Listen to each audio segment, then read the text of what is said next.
નમસ્કાર દર્શક મિત્રો, હું છું રૂપલ લુણીચિયા. સંપૂર્ણ ન્યૂઝમાં આપનું સ્વાગત છે.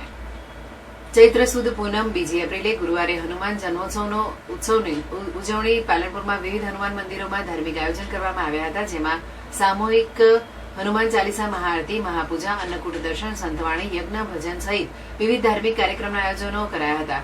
જ્યારે શહેરના કંથીરે હનુમાન મંદિરથી મહાયજ્ઞ સહિત ભવ્ય શોભાયાત્રા નીકાળી હતી, જેમાં ભૂલકાઓએ હનુમાન સહિતના ભગવાનોની વેશભૂષા આકર્ષણનું કેન્દ્ર બની હતી. પાલનપુર શહેરમાં અલગ અલગ હનુમાન મંદિરોમાં ભગવાનની જન્મોત્સવની ભવ્ય ઉજવણીનું આયોજન કરવામાં આવ્યું હતું.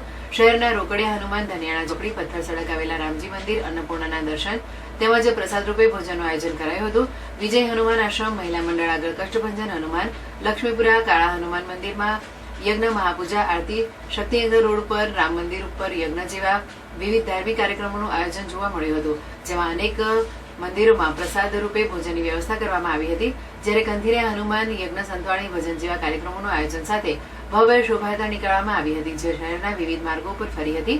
આ જ શોભાયાત્રામાં શહેરના વડીલો, બહેનો, ભજન મંડળીઓ અને ભાવિકો મોટી સંખ્યામાં જોડાયા હતા.